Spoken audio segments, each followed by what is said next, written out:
So I want to thank all three speakers for their remarks.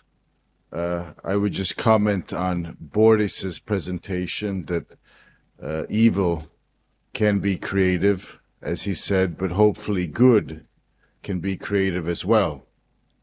We sometimes have to think outside the box, so to speak, and use perhaps more frequently humor and irony to fight these ridiculous ideas. Nonsense is being presented to us as something fashionable, and it's really well. Anyway, there's no need to further comment. Boris was very clear, and I thank you for presenting that also with this biblical background. Very important. So it's 8:30. We'll have time for just a few very short questions. So if you have a question, be very short and direct. Thank you. First question right there. Yes. So here's the, just one moment.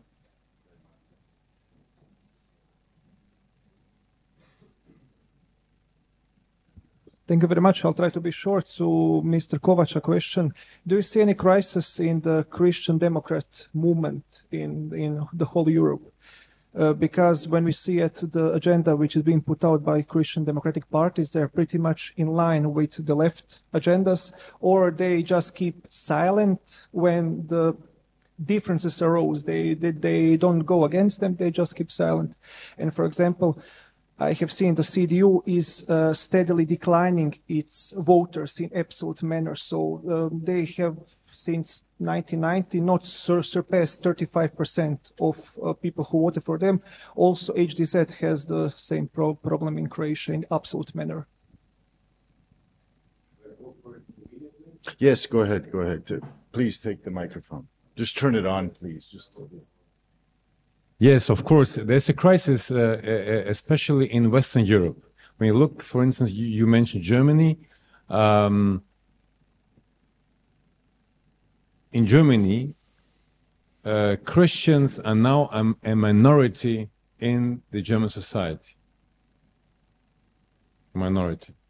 In France, only 6% of the population are people who deem themselves being practical Catholics. 6%. 6%. 20% of the kids of male children, newborn children, have a Muslim name, first name, in France. So things are changing radically in Western Europe. And in France, for instance, our partners, les Républicains, RPR, okay, is a party which has great challenges, big problems when it comes to its influence in the French society. In Germany, we mentioned the Christian Democrats. Still, the CSU in Bavaria is quite strong. But now the model which is now preponderant in Germany is a coalition between the Christian Democrats and the Greens. This is right now the model which is hailed by the mainstream politicians. You even have now in Thuringia, this is a land where Luther lived and where he translated the Bible to German. Where a politician from the CDU said openly that he would consider a coalition with the Linke, post-communists. Okay, so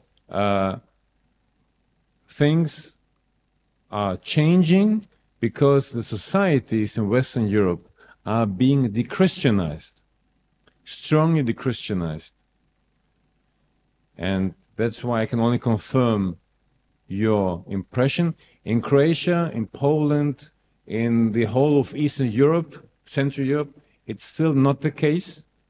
There's a difference when it comes to the structures of the societies, but there are also some tendencies in that direction. And of course, our partners in Western Europe, they do not really understand our societies. They would like us to be like them.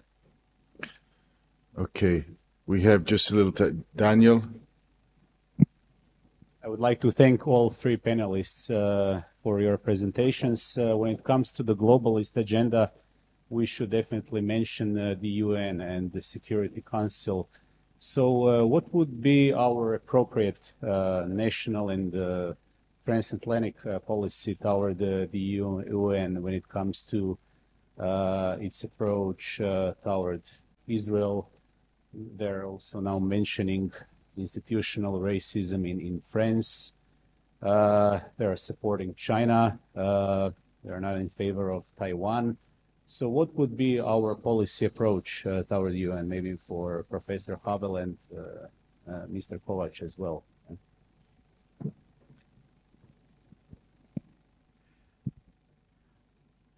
Well, I think one of the key issues is to find correct allies. And I believe that to be close ally with the United States and with Israel is something that should be more recognized in the within Croatian politics and emphasized.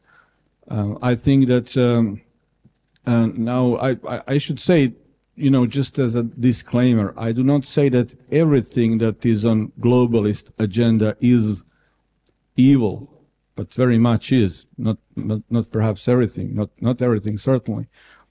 And in that context, I think that Croatia should, but also has no choice, but to be active partner in various international forums, organizations, processes, and so on. But it should be done with a more emphasis on whose values we share. Not only, I'll put it this way, just you know, for an introductory remark.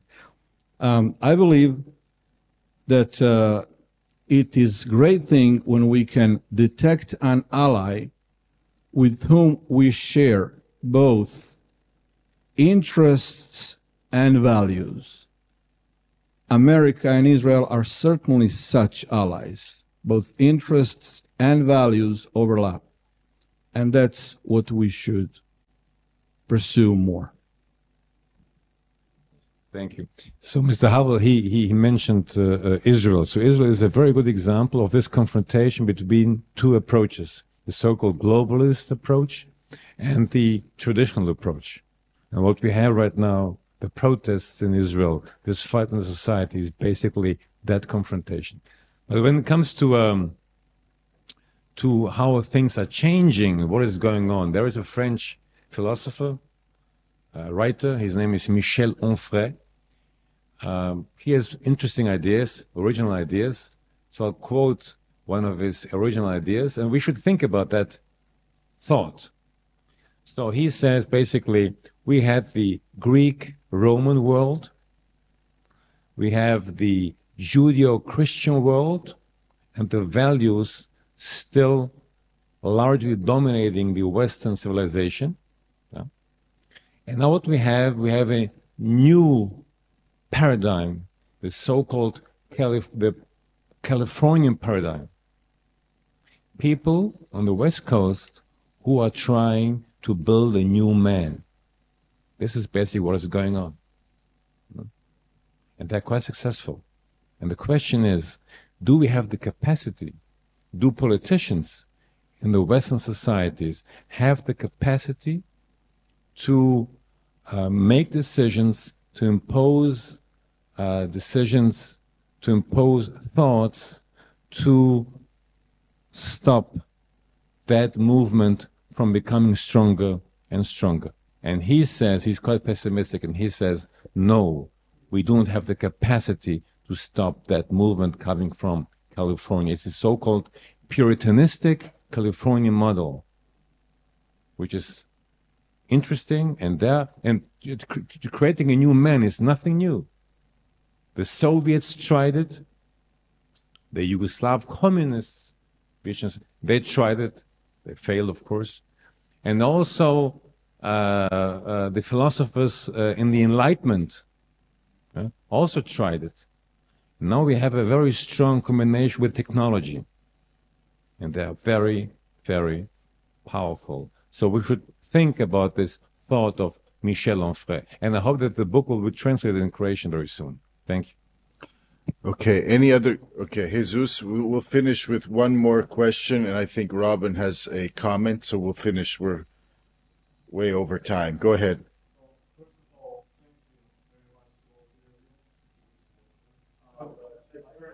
Just turn it on. Yeah. Oh, that was it. Thank you.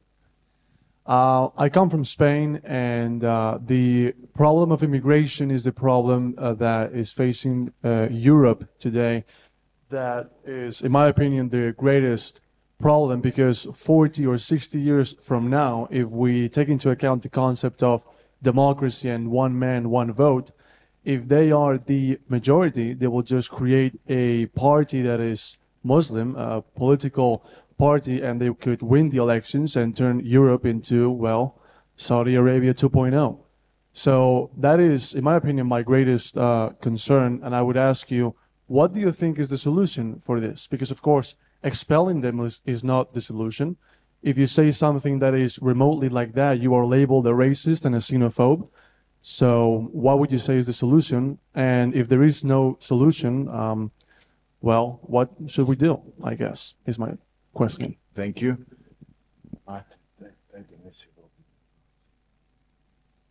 So who wants to take a stab at that? Immigration. Visha, would you like to comment? Okay.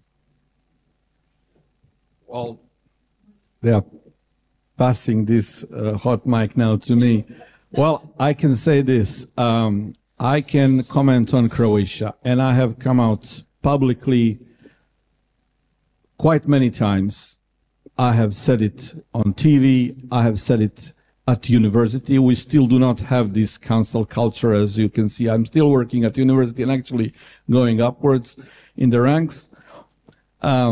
Nobody is trying to hush me. I have said this. Croatia must not, should not accept any Muslim refugees from Asia and Africa coming from violent societies which have collapsed.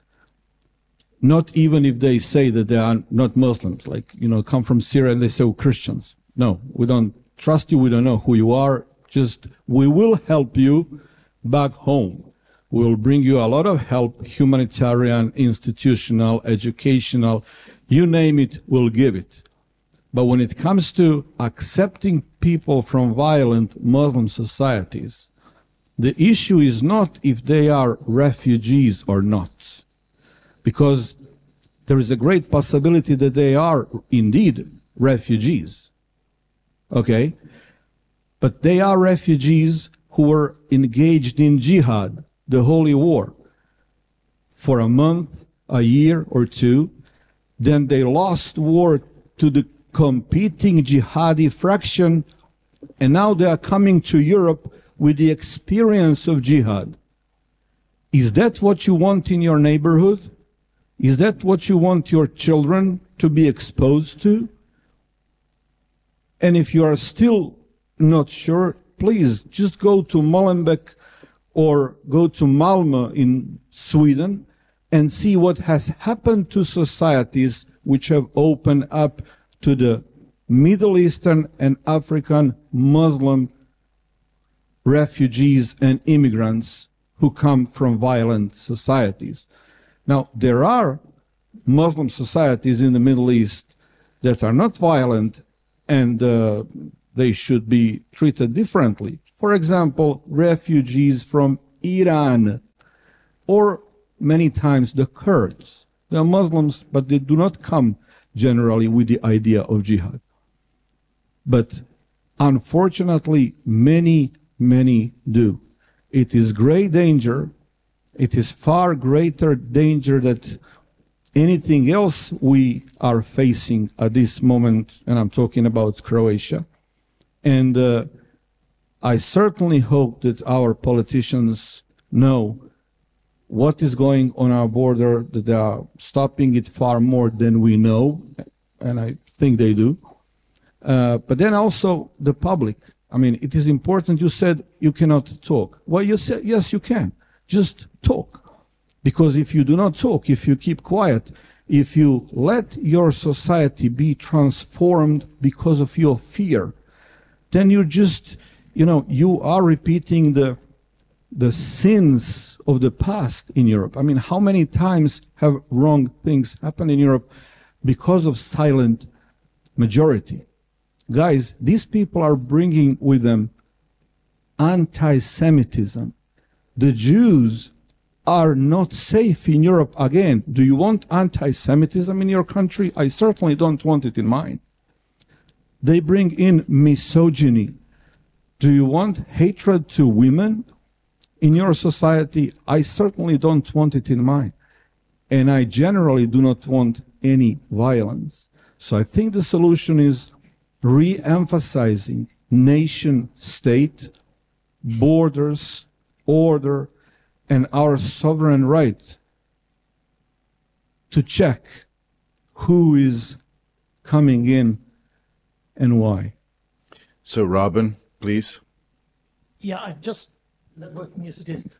This is a point about something that Mira Kovac said. I agree with your general analysis that a state-based realpolitik, that's my phraseology around Renew, is the best prediction to see how events will occur. But I don't agree that the United States is an ordinary state. I don't think it ever has been, and I doubt whether it ever will be. And I speak from the British perspective that the European Union and European unity was made in Washington. It wasn't made in Berlin, or it was made in Washington, and the greatest pressure for Britain to basically cut off most of its links with America and with the Commonwealth and integrate itself into Europe time and time and time again came from Washington. Now, only under Reagan did that stop, but it went through the 70s and it immediately began again with George Bush Sr. And in the end, Britain did, as we do, they do, I don't know, what they were told. And I think this suggests that although you mentioned the question of rivalry with China, although there are now tendencies, particularly since Donald Trump, for America to behave a little more like an ordinary nation state, I believe that America shouldn't be looked at in that light. And I think that America, the globalism, is made in America. And I think that will always be so. And that we shouldn't actually just look at America as being an ordinary nation state, because I don't think it ever will be. Yes, of course. I can only agree with you, Robin. And this is something people usually don't know. I'd like to stress it again. The idea of creating a European community is an idea coming from the US. And the US wanted that the Brits be the leaders of that European community. The Brits declined. And then the French took over. Okay? The French were the second choice of the Americans. It's a very nice PhD thesis written by a German scholar. I read it, I have it today, at home, sorry, about the creation of the European community under the leadership of the US. You also write that the US are not an ordinary nation state. It is a nation state which is a superpower. And even if there is a change in leadership next year or in 15 and 18 months, so for instance, if Donald Trump is reelected, there will be no possibility for Trump to get rid of this globalist approach, because the foreign establishment or the foreign policy establishment, the establishment in general in the US, is very much impregnated by this globalist approach. But very often, the globalist approach is used, as it is the case in foreign policy, to cover your national interests, of course. It sounds very nice to say, I fight for democracy in the world.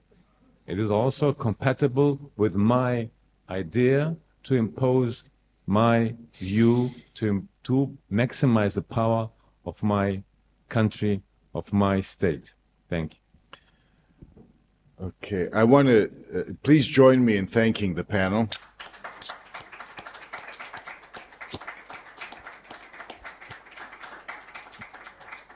In conclusion, I do want to make one remark and maybe a lesson that we should keep in mind from something that Boris mentioned from the 2nd century and the behavior of the Jewish establishment. So the Jewish establishment agreed to serve the, let's say, the globalist agenda. This is 2nd century BC. So I think this applies today. There's a strong temptation among the elites to easily yield, to go along because of their own self-interest. They're looking for perhaps positions of power in the future. They don't want to upset the powers that be and so on. And this is something in human nature, and we've talked about this, that it doesn't change over time. It's a naive view to believe that human beings morally progress over time and are becoming more enlightened and better. That's been debunked throughout history, and so we shouldn't be naive about this. So I think this is one of the main lessons drawn. So again, we've reached the conclusion of the 2nd day. It's been a very good day. I thank all the speakers, all the panelists, everyone in the audience for being here till the end. We resume tomorrow at 10 a.m. with the first panel, 10 a.m. So all of you that can come, please keep attending. We've given a lot of effort to prepare this program over the course of the next 2 days until Friday. So please try to be here tomorrow morning, and we're adjourned. Thank you.